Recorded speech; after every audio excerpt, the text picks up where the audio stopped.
Kayo po ba mga bossing ko ay lagi na lamang po may karamdaman? Or kaya po yung pakiramdam po ninyo ay parang sunod-sunod na mga problema dumarating? Or kaya kada katapusan mga bossing ko ay namumblema sa mga bayarin? Or depende sa mga cheque na pinirmahan ninyo kung kailan nyo ito babayaran? At kayo po ay namumblema? Asya, para hindi na kayo mamumblema pa, ako po yung may ituturo sa inyo mga bossing.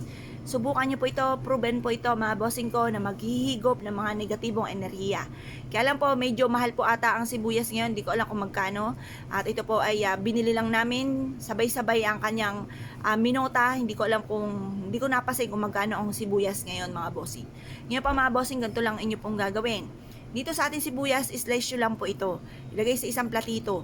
Pagkatapos, bagamat mangangamoy putok sa inyo pong tahanan, pero ito ay proven na nag-aalis ng kamalasan. Ngayon po, mag-wish po kayo. Sabihin nyo po, higupin na lahat ang mga kamalasan ninyong pinagdadaanan at mapaltan po ito ng kaswertihan. Pero ito sibuyas, ito po ay proven kapag may karamdaman sa amin. Naghihiwa po kami ng ganito at inilalagay sa kwarto. Kung sino po ang may karamdaman para mahigop nito kung ano man yung mga negatibong enerhiya. Ganun din po kung parang ikaw po ay sunod-sunod ang mga kamalasan, pwede nyo rin po itong gamitin. I-slice nyo lamang po siya mga bossing kasi minsan hindi naman natin to ini-slice hanggat wala tayong niluluto, di ba mga bossing? Pero hindi nyo malalaman kung hindi nyo po ito susubukan. Kaya mag-slice po kayo, pero ang pag-slice natin hindi natin gagamitin sa paggisa-gisa, sa pagluluto. Gagamitin lang po natin to para maalis ang mga negatibo sa loob ng ating puntahanan. Proven na maswerte. Direct to the point, mag-wish ka, sa pamamagitan nito ay magtutuloy-tuloy na ang pasok ng swerte.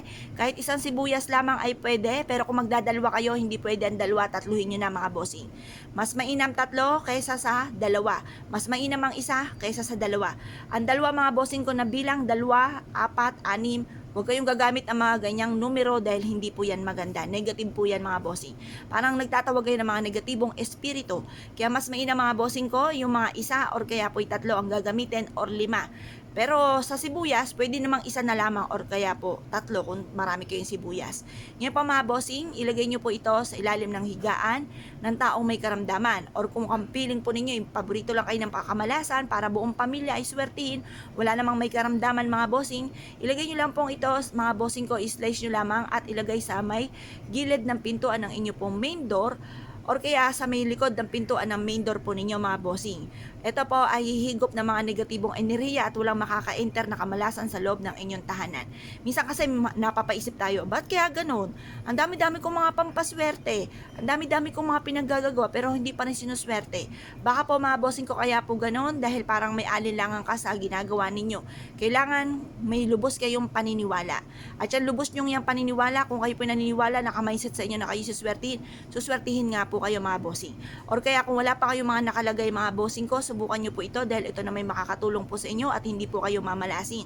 Simple at napaka-epektibo mga pamamaraan mga bossing ko. Mapapasin niyo mas magiging magaan ang daloy ng swerte matapos nyo po itong gawin mga bossing. At i-mindset nyo na kayo magiging matagumpay kasi kung nasa isipan nyo ay pangit, pangit nga po mga nagaganap. Kaya alisin natin yung mga pangit na isipin, puro mga magaganda ang ating iisipin. Kaya kung kayo pinaniwala mga bossing, asya mga bossing, good luck po sa inyo po lahat.